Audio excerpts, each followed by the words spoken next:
Hey everyone, looks like it's a nice day today, so I decided to cover Punnett squares out here on my deck. So let's get started.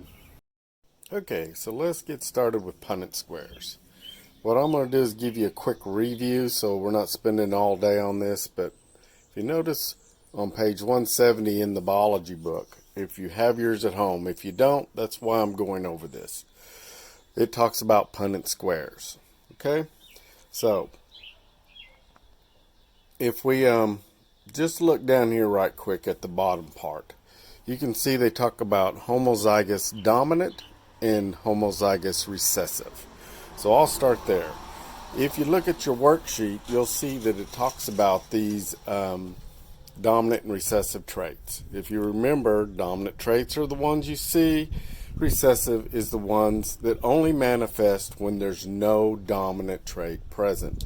So in this case, they're talking about yellow color. Yellow is dominant over green.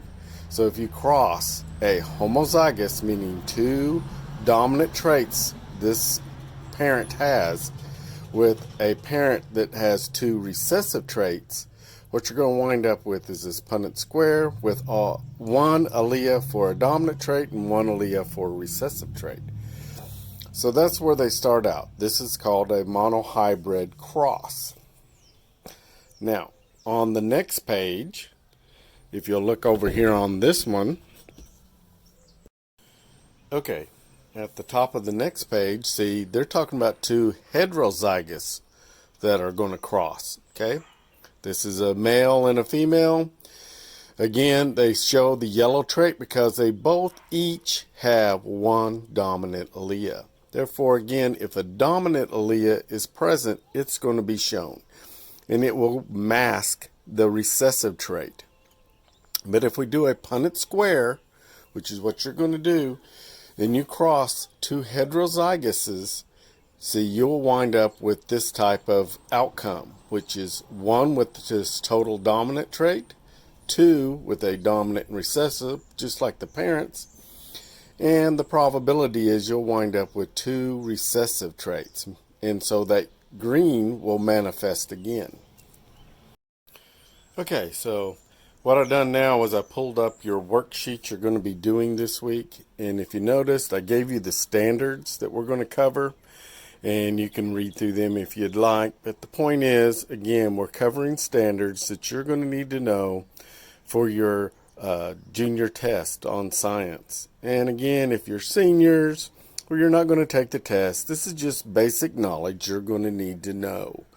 Okay, I took the time to give you the definitions or terminology that we're going to be using in this if you don't have your book. So if we look at this other page, the very first thing it's asking you to do is just what I showed you. A homozygous cross that has the dominant trait and a homozygous cross that has the recessive trait. Okay? And then right here was just what we talked about with a heterozygous crossing. Okay? Then they throw in another one here.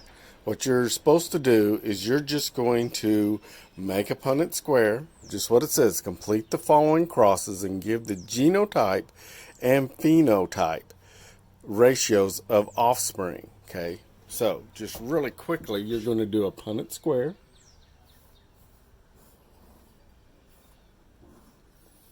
You put one up here,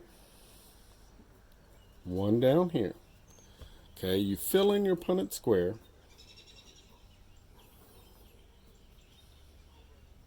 And again, you notice I'm going a little fast because we've covered this and this is a review. But I'm taking, and it's just good practice to put your capital letter first. So that's what I'm doing, is I'm putting the capital letter, then the lowercase letter. Capital letter, see, I'm bringing this down, and then this lower. Okay, this is the probability. Now, if you look, this is your genotype. And the genotype is capital T, lowercase t, at 100%, or the ratio. Okay? Phenotype would be all of them are tall then, because, see, tall plants is the dominant trait. So you would write tall and 100% again. Okay, or you can do the fractions, 4 out of 4, which is, again, 100%. Because, see, that would reduce to 1 over 1. Again, you get your 100%. Same here. You could have 4 over 4, which is 1 over 1. But what I'm looking for is you to know that 100% of the offspring will be a heterozygous plant. Okay? Okay, I wanted to cover number 9 down here right quick with you about the guinea pigs, because the genotype is black is the dominant trait. Okay? And then white is the recessive. And in between you have, if you look at this, a gray color. Okay? Can you see it up here? That's like eye color. Okay? Remember I talked about brown eyes, green eyes, and blue eyes. So in this case, that's what this is talking about. It's just adding one more genotype for you to know about. And another thing I wanted to cover was, because we didn't cover blood typing in biology, but we did in anatomy and biology too, I wanted to go ahead and let the biology students know they don't need to do number 11. Of course, if you take one of my classes next year, you're going to need to know this anyway. So you might want to just take a stab at it and see how well you can do. Okay, for question 11, this is just for my biology 2 and anatomy students. Since biology, we didn't really cover blood typing to the extent I feel we need to. So what I've done was I have this question here. It's regarding blood typing. And I know the first thing it says, the chart below. There is no chart below. Okay? So, there are 4 different phenotypes possible for blood typing. There's A, B, AB, and O. Okay? A and B are codominant. It means one is not more dominant than the other. So you can be AB. But O is recessive. The only way you're going to have an O is if you do not have an antigen A or B present. Okay? So with that in mind, when we get to this question down here at the bottom that asks,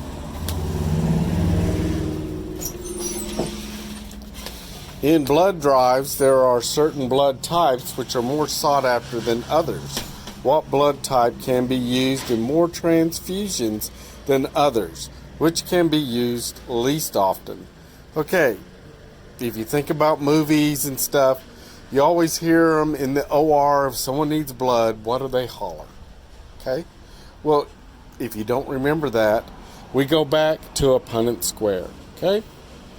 Punnett squares can show you just about anything. But before we get to the Punnett square there, okay, we need to know some background. When we talk about blood types, we're talking about this right here. If someone, let's say, has A blood, okay, we won't talk about positive and negative just yet. A blood, that means their blood cell has A antigens on it, okay? And we'll draw this little protein as just these little triangular looking shapes. People with B, let's say, would have, I don't know, little square looking shapes like this, because this is just representing a protein. Okay, so someone that's AB, I'll just put it here, AB has both.